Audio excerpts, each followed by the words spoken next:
Welcome to the Intuitive Health Podcast. I'm your host, Dr. Anthony Rafferty, a medical doctor, a PhD, Reiki, and shamanic intuitive healer. I'm here to bring you on a journey of holistic healing that explores the science of the physical body, combined with mental and emotional well-being, energetic and spiritual health. And I am so excited to have you here today with me, just me today on this journey, exploring what the difference is in ego versus soul decision making. So this is something I've been navigating myself quite a lot, and I thought it'd be quite cool to really explore this with you guys as listeners of the podcast, because I'm seeing it a lot in my clients as well. And, you know, as we go on this deep journey of coming back to our authentic sense of expression and identifying kind of what our soul's purpose is and how we make decisions that are in alignment with what our intuition is telling us, with what our heart is telling us, with what our gut is telling us. How do we know that we're making the right decisions that are in alignment? So I wanted to explore today essentially different kind of features or feelings you may get in the body with regard to when a conditioned behavior is rearing its head and the ego might be calling the shots, versus when we feel in alignment with our soul and we're making soul-based decisions. So I'm super excited to get stuck into this content today.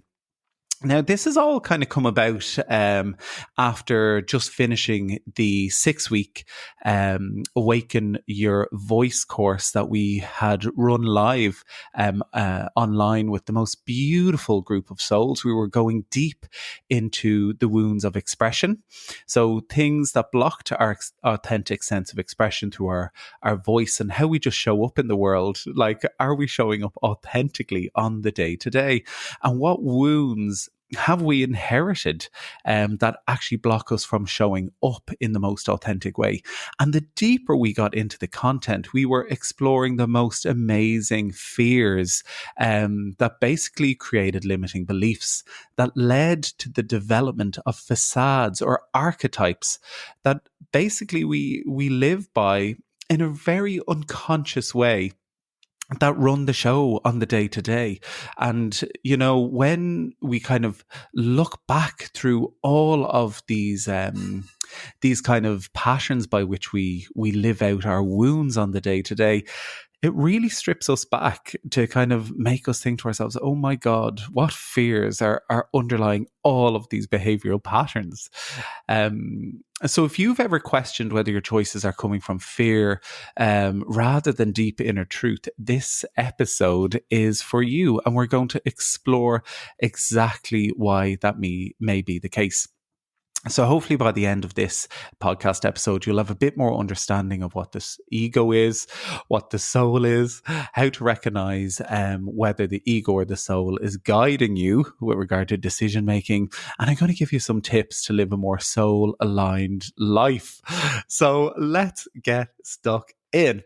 So what is the ego? What is the ego? And, you know, when I first heard this word, it used to trigger me so much because, you know, when you actually hear the word ego, you think to yourself this kind of delusion of grandeur. And I'm sure there's a couple of people that you've met on your path at this stage that you'd consider to have a dominant or overriding ego. But we all have an ego. It's part of being human. And, you know, sometimes we don't cut the ego enough slack in that it was actually an identity that we constructed or created in order to survive in the world, in order to be accepted in the world, and in order to succeed in the world. So I really love that we can kind of look at this from a different kind of angle. And it's so important to recognize that this ego has kept us safe for most of our lives. And it's interesting to get really curious about it and why it actually came to be in the first place. So the egoic mind, or the monkey mind, some people refer to it as, It's shaped by early childhood conditioning, by societal norms. It's shaped through trauma that we've experienced, through praise, through rejection, and through fear. And essentially, its job is to protect us. Its job is to keep us safe. And, the human soul just wants to feel like it belongs. It's part of a community. It's understood. But sometimes, kind of this desire to belong, it can skew how we show up. And usually our conditioned behaviors, which present itself as the egoic mind, that it will ensure we belong no matter what. And in order to ensure we belong, the egoic mind will develop strategies or practices which basically will allow us to fit in. And this is often at the expense of our own authenticity, the expense of our own really true heart centered way of showing up. We develop methods and mechanisms and ways of being that ensure that we fit in with the masses, rather than allowing our crazy, weird freak flag to fly, and to just be our authentic selves and to be different. Like, what a gift to be different in this world. And we're all so unique, and we're all just so powerful and beautiful. We all have really individual gifts that we are here to express in the world. And so it's so important to kind of really take a deep dive into our egoic wounds so that we can begin to really identify what aspects of our behavior or our being is just trying to fit in and stay safe, rather than allowing ourselves to be fabulous and different and authentic. So, generally speaking, I just want to kind of speak into how the ego usually operates. So the ego usually operates through the mind. And how does it do this? It does this through looping thoughts. It does it through anxiety. And it does this through fear-based narratives. So stories that we tell ourselves that are rooted in fears. So it's often fueled by shoulds or regret. So, I should have done this. Or even kind of showing up in a position that you feel you have to. So that's also rooted in fear as well. I have to do this. I should do this. And I have to tell you, like, these narratives dominated my life for very, very many a year. I never knew what it meant to say no to things. I stretched myself so thinly. And the facades that I created on my journey to get here, oh my God, looking back through some of these wounds, it was just wild. But the thing is, at the time, until I got deep into this healing journey, I didn't even know that those facades, I didn't even know that those egoic decision making practices or the looping thoughts that were going on in my mind, I did not realize that they were not me. That they weren't part of my authentic, gorgeous light. They were literally just narratives and facades that I'd created through my journey as a human in this world. And when I started going for therapy many years ago, I remember I started getting these crazy light bulb moments, so much clarity and wisdom, and all this insight used to come in like very early on in my therapy journey, because it was like I was basically presented with all of these different ways of viewing myself, and it blew my mind. Now, it also rattled me to the core, and I will never forget. I will never forget my therapist at the time. I was living in Australia. He was an absolutely gifted therapist. He was a magical man. And one day he said to me, Tony, I'm gonna I'm gonna make up a nickname for you. And I was like, what do you mean? And he was like, I'm gonna start calling you Phony Tony. And I nearly died. My ego was so wounded in that moment, I felt like I'd been hit by a bus. And I said, why are you saying that? I was like, that's so cruel. And he turned around to me and said, because I want to highlight the extent to which you actually abandon yourself to show up for others. He is like, the version that you are putting out into the world, it's phony, because you are doing it only to be liked, to be loved, to be accepted. That isn't the true authentic nature of your soul. He was like, and the sooner I can get you to realize that, the better. And I tell you, that was such a poignant moment in my therapy journey, because it made me realize, oh my God, like maybe the version of me that shows up on the day to day, the people pleaser, the peacekeeper, all of these different facades and archetypes that I'd created as a gay man trying to fit into the world in a very safe way. Wow, it just rattled me to my core. And it made me really start questioning, are these versions of who's showing up on the day to day, is that actually me? Who even am I? So if you've gotten to the point in your journey where you're like, who the hell even am I in here? Congratulations, because it takes a lot of courage to get to that space. And it takes so much courage to actually acknowledge that, oh my God, maybe there's parts of how I show up and behave that aren't in alignment with actually the true essence of my soul. So fair play for getting there.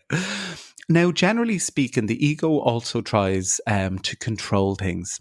It likes a sense of certainty, it loves external validation, and it identifies by roles. So if you put yourself into the achiever box, the caretaker, the rebel, if you're the peacekeeper, or if you are the people pleaser, just maybe start to tap into kind of some of these identities and begin to question them. Where do they come from? Like, why do you feel it's okay to identify by some of these things? So it's really important that if you identify by any labels in your life at the moment, begin to question to yourself, what does this label give me? Does it create a sense of safety? Or perhaps it gives you a sense of kind of having a place in the world.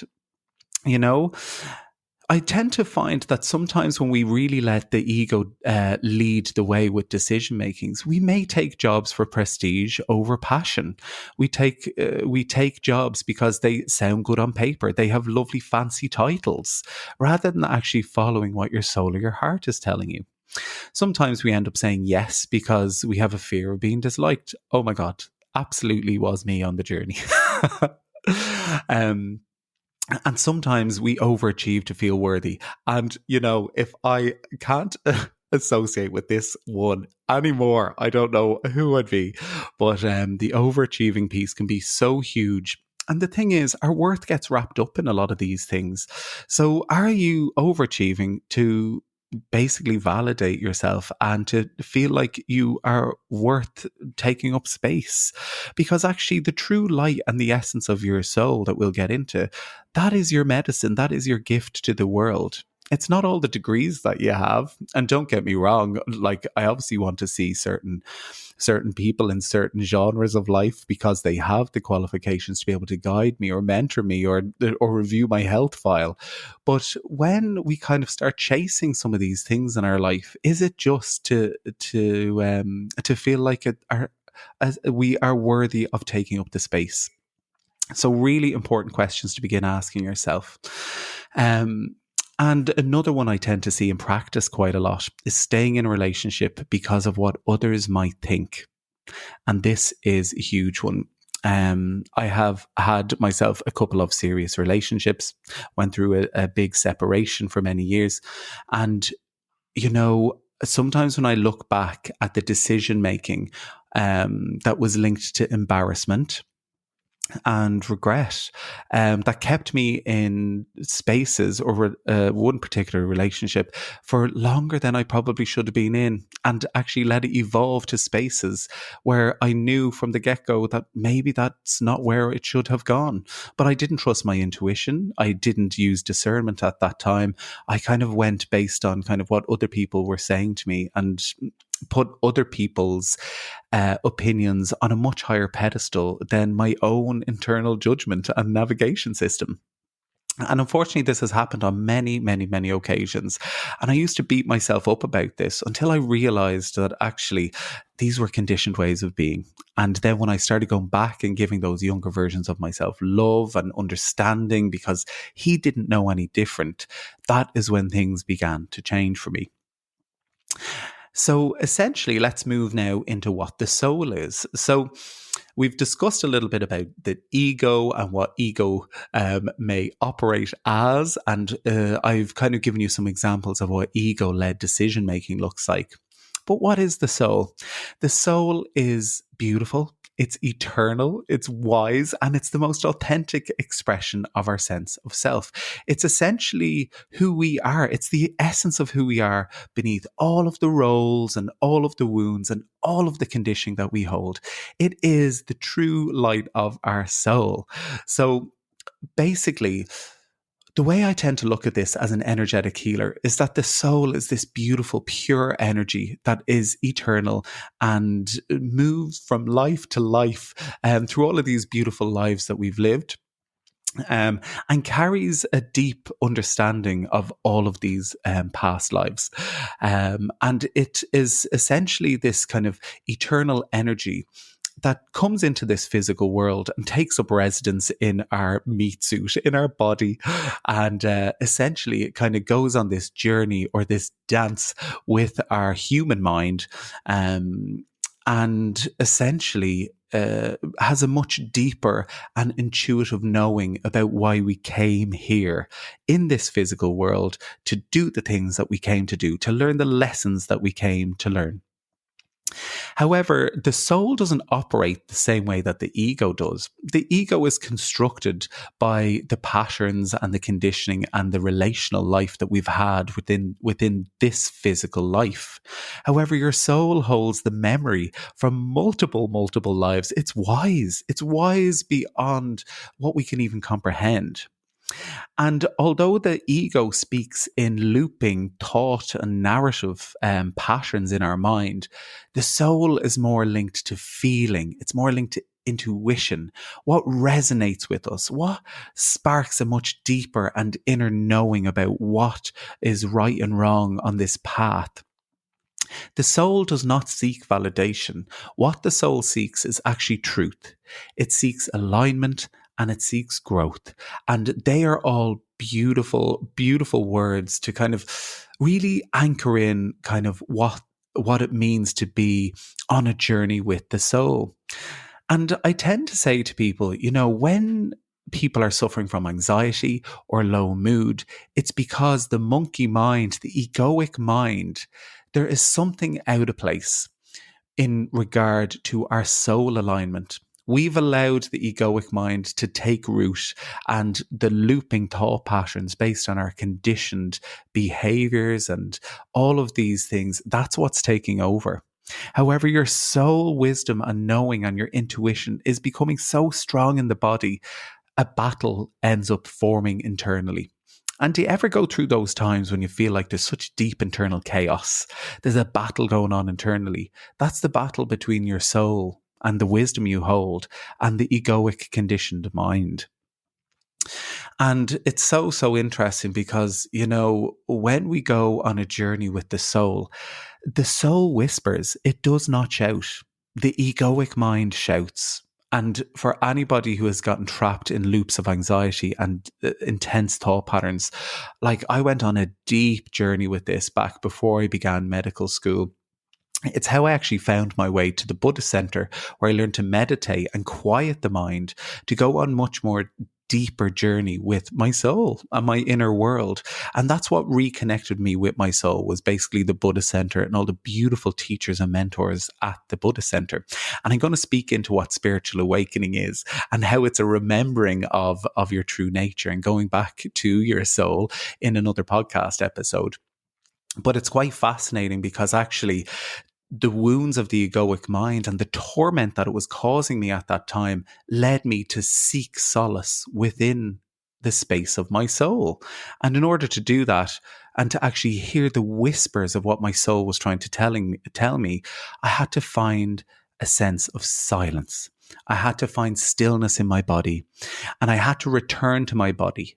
I had to return to my body to ask it questions about what felt right and what felt wrong. The soul actually invites surrender. It invites trust into our world, and it's aligned with creativity and love. So essentially, when we can identify what creative endeavors light up our heart and make us feel love and joy in this world, that is when the soul is speaking to us, you know? So soul-led choices might not make sense on paper, but they're actually deeply right feelings in the body. They make us feel alive in some senses, but in a really calm, beautiful way. So hopefully you're getting a sense of the difference between the chaos that the egoic mind creates versus the peaceful, beautiful, energetic aspect of the soul and how that makes us feel. And usually, when I'm getting to the space where I'm going through this big death and rebirth, or a big death of the egoic mind, which happens to me so regularly on this journey as we return to our soul knowing, we go through these huge, big ego deaths, where actually we identify that parts of the structures and the conditioning of what we've learned to keep us safe, they need to die away. And sometimes I'm literally white knuckling it.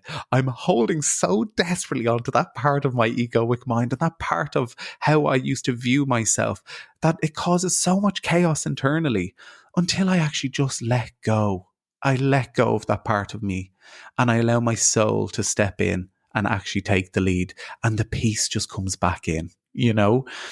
So hopefully you're getting a bit of an idea now as to kind of the egoic mind versus the soul based feelings and what's being conjured up in the body even listening to this.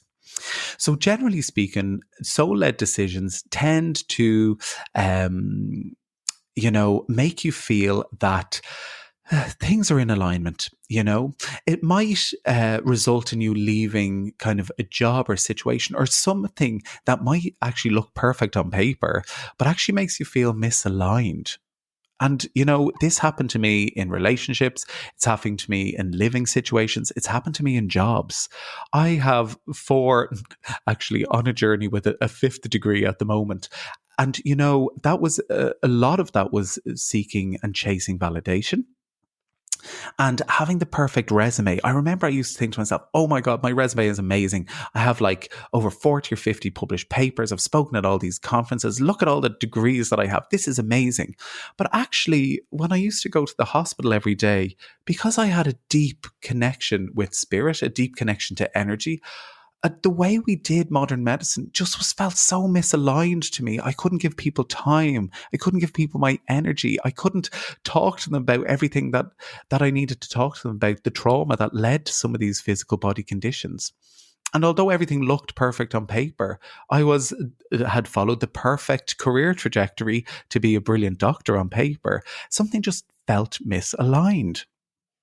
So it's really important to tune into the body to see what feels misaligned to you on this journey, even though people and our conditioned mind might tell us, but things look perfect on the outside. Now, soul-led decisions also might look like saying no, even if it disappoints other people.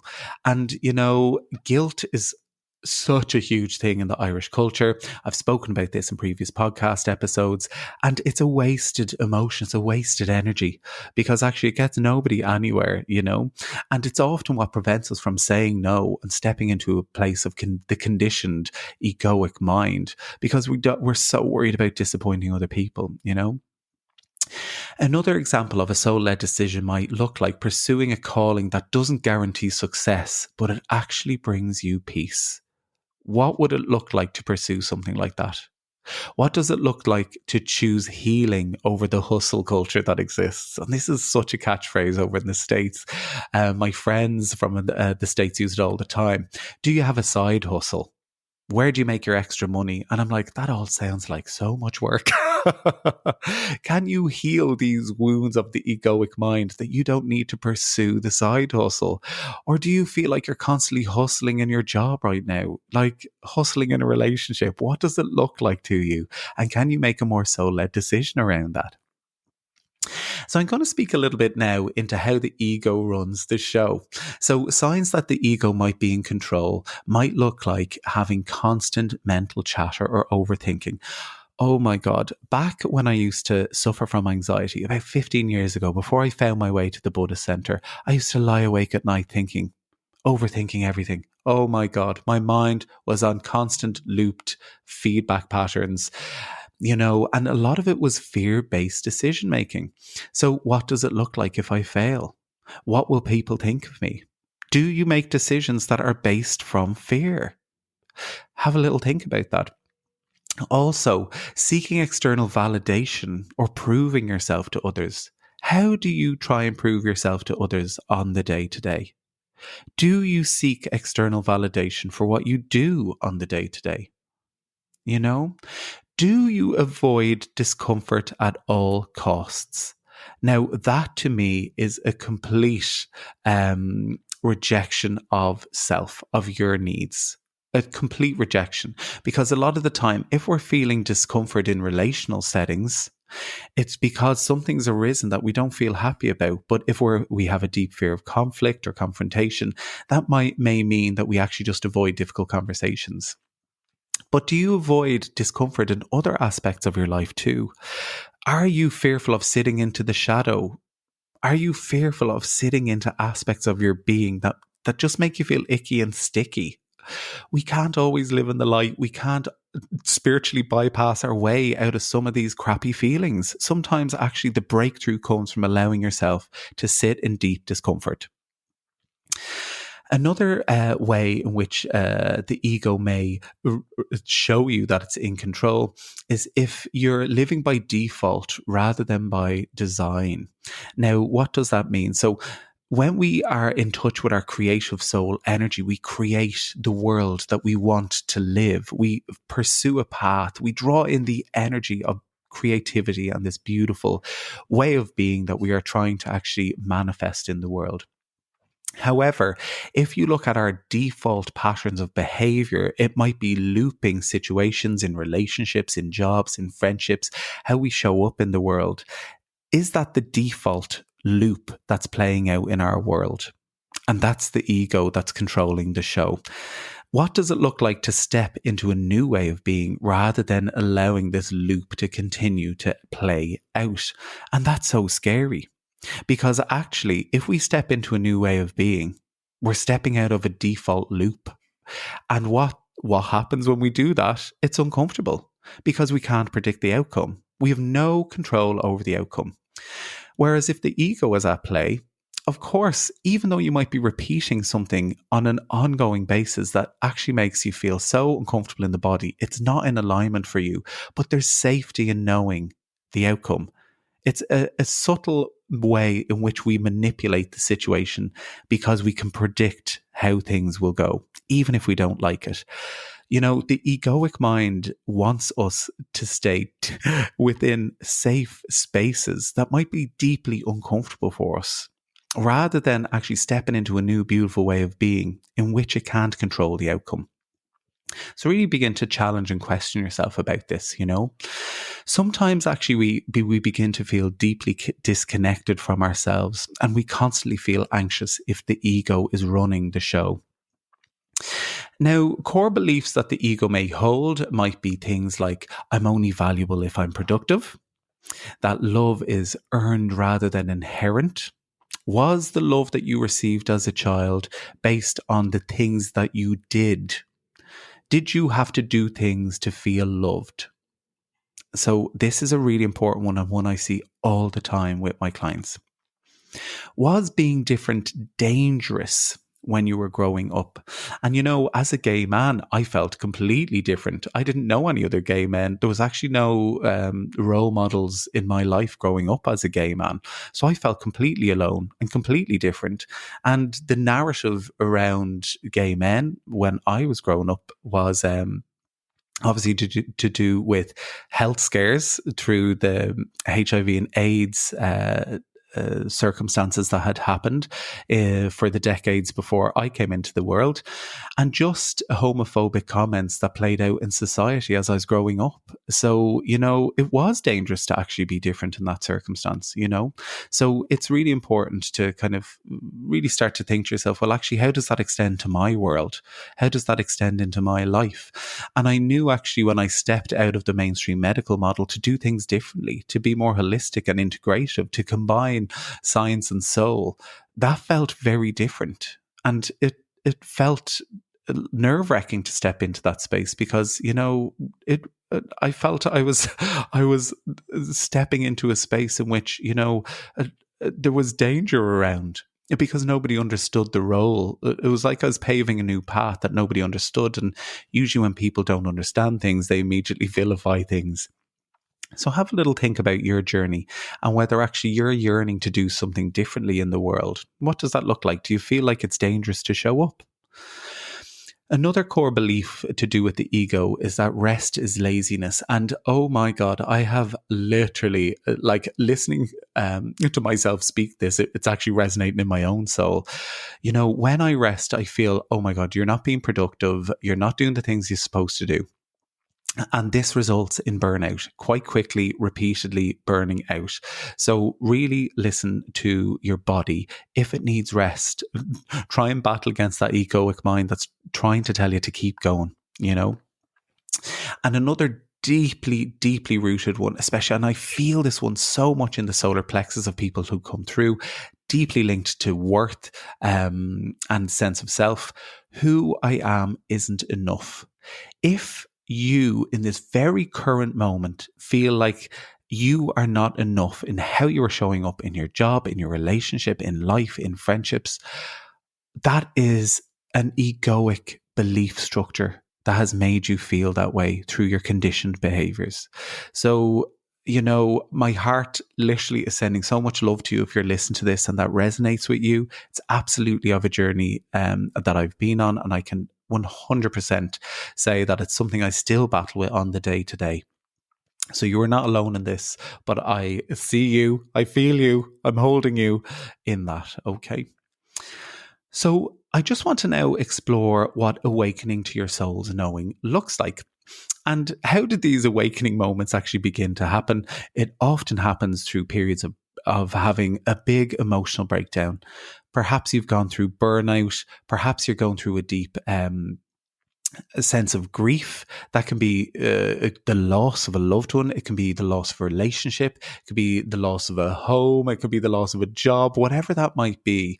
Or maybe it's just through spiritual curiosity that you've started to actually kind of think to yourself, my God, actually, I'm questioning who I am in this world and what I'm here for. And that's okay too. You don't need to go through these crazy big deep, dark shadow periods in order to kind of begin to go on a journey with your soul. But these are typically things I tend to see in the practice. I think what triggered mine was the breakdown of a significant relationship, a separation, and I was living in Australia at the time and moved back to moved to the UK to study medicine. So of course I'd left a relationship, all of my gorgeous friends, the place that I absolutely adored and loved. I had an amazing job there with an incredible team. And I came back to start this new journey with medicine. And I just went down an absolute rabbit hole, like an absolute dark night of the soul, very dark period. I was suffering from burnout. I was suffering from grief. There was so much stuff going on for me at the time. I was like, I need to find some sense of peace, and found my way to the Buddhist center.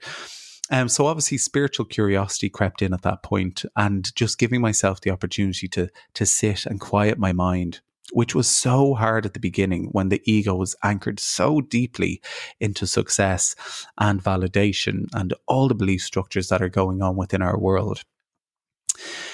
So generally speaking, another thing to kind of recognize that the awakening of your soul might be coming online is when the outer success doesn't feel like inner alignment or fulfillment anymore. And, you know, back in my previous jobs, I'd reached such success. I was winning tons of awards for my research, and I was doing amazingly well in my job. I absolutely loved what I was doing at the time, but something internally just felt empty. I didn't feel fulfilled by all of this success anymore, you know?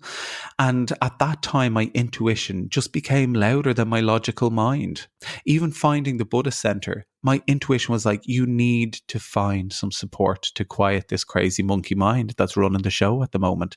My intuition became so much louder than the logic. And, you know, a lot of people who find their way through to work with me, this is the point in which they're at. Their intuition has become so loud. They feel such internal chaos. The egoic mind is struggling to continue to control certain aspects of their life because their intuition is so deeply trying to guide them that this internal chaos arises. However, it's really tricky because people don't know how to navigate that. They don't know how to navigate that. And sometimes you just need a mentor or guide to be able to support you as you work your way through that and actually release the old versions of yourself and allow yourself to step into a new way of being.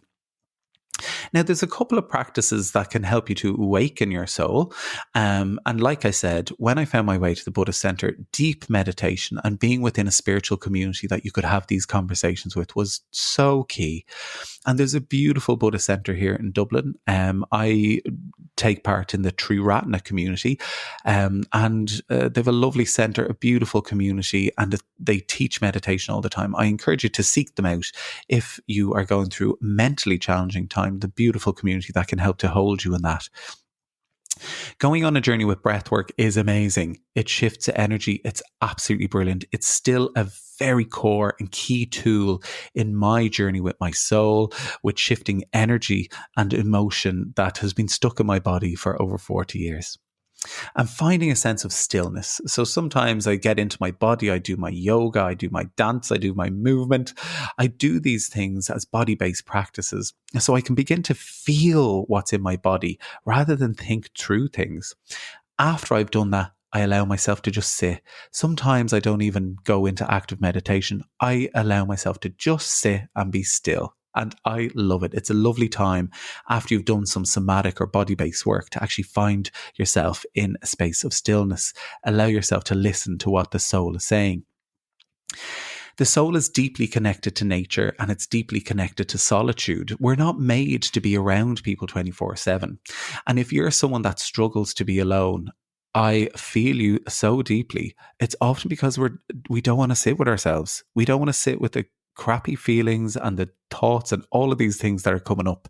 And I encourage you to go on a deep journey of the egoic and conditioned mind, if that is you, to be able to be okay in the presence of your absolutely beautiful, radiant energy. It is okay to take periods out to find yourself and to be by yourself. And solitude is such a precious gift in this world. We're not programmed to show up and be around people 24/7. Other practices to help awaken the soul is to do some deep inner child healing and shadow work. That is what I do through my shamanic practice. And it's so important to explore your shadows because they're all linked to this egoic mind that shows up in a certain way. And also allow yourself to lean into creative expression. Like I spoke about earlier, this love for how you express yourself in the world. So the soul tends to speak to us when we're quiet enough to listen to what I have to say.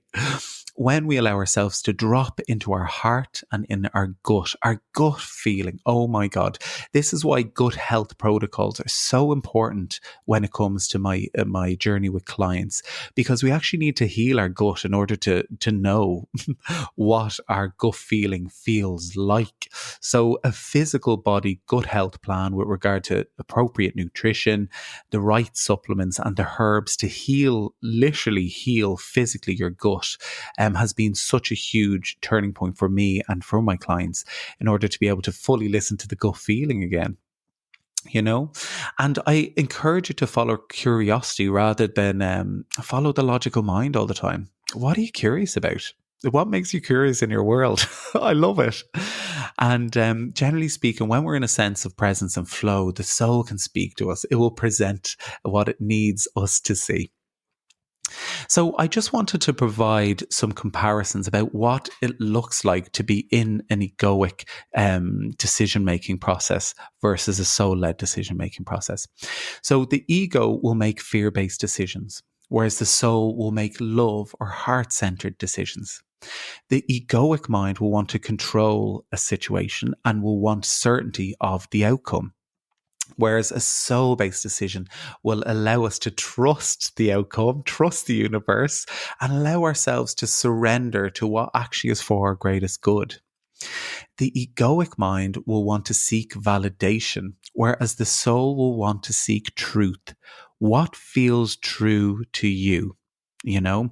And you see, this is so tricky in some senses with this journey that I've gone on in medicine in so many ways, because actually we constantly want to validate our decision making based on what we've been told through our medical practice.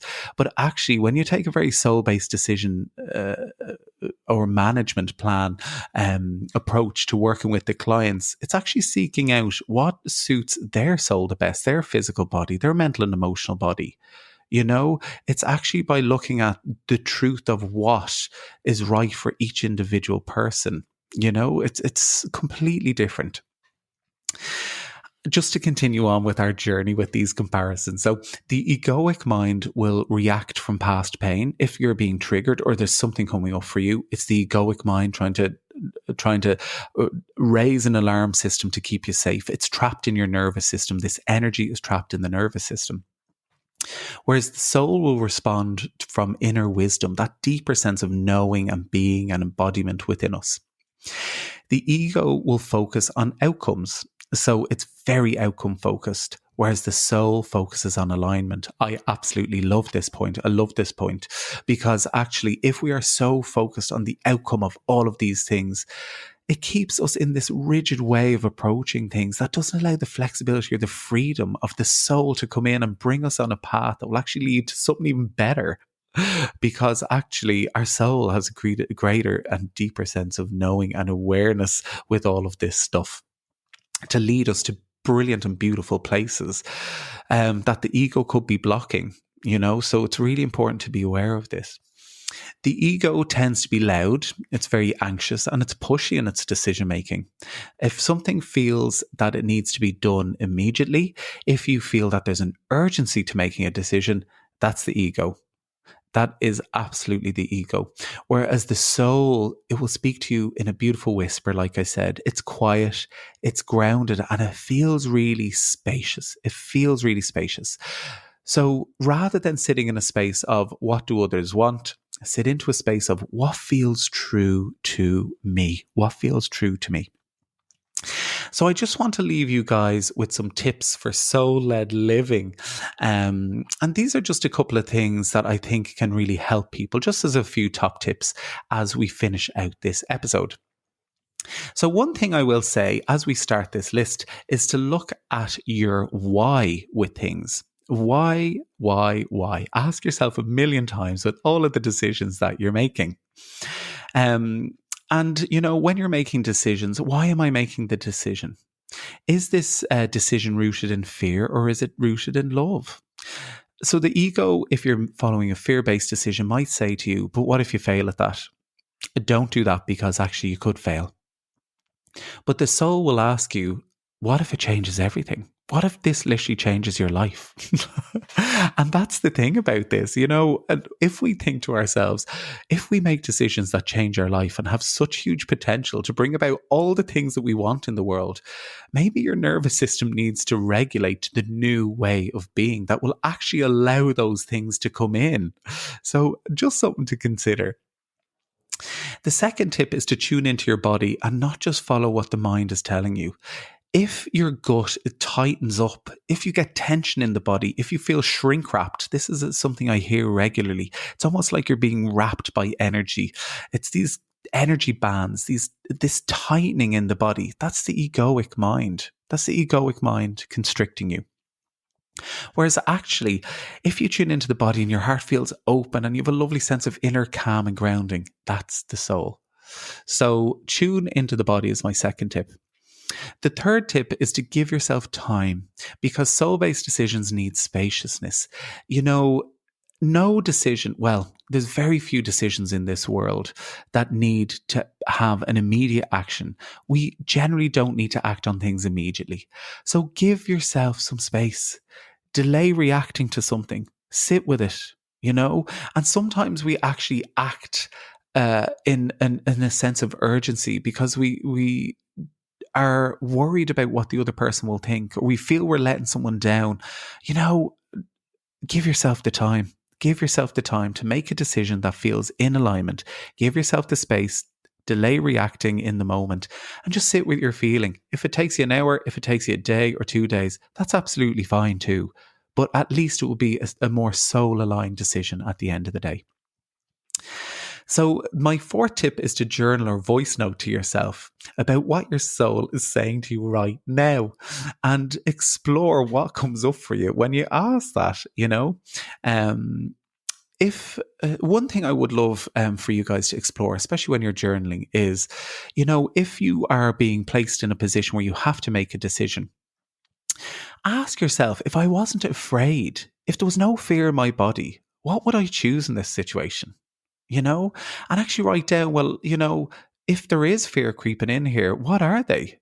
And are they logical? He said, this is just such a basic tip that can literally transform how we look at things. If I wasn't afraid, what would I choose to do in this circumstance? And if I am afraid, what are the fears? And just allow yourself to explore it. The fifth tip that I tend to recommend is track your patterns. Track your patterns and identify where something is looping through your life. So have a little sit and a think about past decision making that you've made. Past decisions. Were they ego decisions or were they soul-based decisions? And, you can really start to identify these major decision and turning points in your life. Was it based on any of the aspects of what I've spoken into with regard to the ego speaking, or was it truly aligned with the soul? Was it from a space of calm? What were the outcomes from these scenarios? And what are you learning by leaning into actually looking at these things in detail? And my final tip, my sixth tip, is to create soul time every day. Create some soul time. Even if it's just 5 minutes, even if it's 10 minutes, to just create some space, to meditate, to walk around, unplugged from the world, unplugged from the internet, from your phone, all of these things with your feet on the ground. Oh my God, what a gift you're giving yourself every day for 5 minutes, just to connect with the soul, connect with the wisdom of the land and the soul of the earth. Allow the energy to move through you, and just ask yourself in that beautiful quiet space what you need in that moment. Let your soul speak to you before the noise of the day takes over. So maybe in the morning time, tuning into the body, tuning into the soul, and asking what it needs. So I'm just going to give you guys, to close this out, a couple of journal prompts that you can potentially use. So when you sit down, potentially feel into these three things. When have I made a decision that felt deeply right, even if it didn't make sense? And I want you to sit down and write about that. Connect with the energy of that decision. Connect with the time, connect with the version of you at that time, connect with why you made the decision and how it felt right. What made you think it was deeply right, even if it didn't make sense at the time? The second journal prompt is, what core beliefs do I hold that might be driven by fear or ego? Now, core beliefs are fascinating. They are absolutely fascinating. They literally can control our entire lives because they're usually born from fear. And we are currently creating our Wounds of Expression course, our Awaken the Authentic Voice course, so that people can access it on demand on our Intuitive Health Institute website to help you exactly explore what we're talking about today. What fears do I hold that prevent authentic expression? What are my core beliefs linked to these fears? And what archetypes and facades do I hold? So if you're identifying by sitting with some of these things today that you may have core limiting beliefs or fears are driving how you turn up in the world, that might be a lovely course for you to actually take a little sit into and see what comes up. It has been transformative for the people who have gone through it so far. The third and final journal prompt is, what does my soul want me to know right now? And allow yourself to just write. What does it want you to know? And just trust that what intuition you hold in your body will find its way onto the page. So that is it for us today. I hope you have enjoyed our journey. I hope you've enjoyed our journey with the ego and the soul, and how to reconnect with your soul-based decision making. And to go on a journey with soul-based decisions, unfortunately, we have to steep ourselves in the fears, in the limiting beliefs, in the archetypes that have been created to keep us safe. And we need to strip those back so we can finally come back to ourselves, come back to this beautiful, authentic light that we hold. So with love from my heart to yours, have a gorgeous week. Dr. Anthony.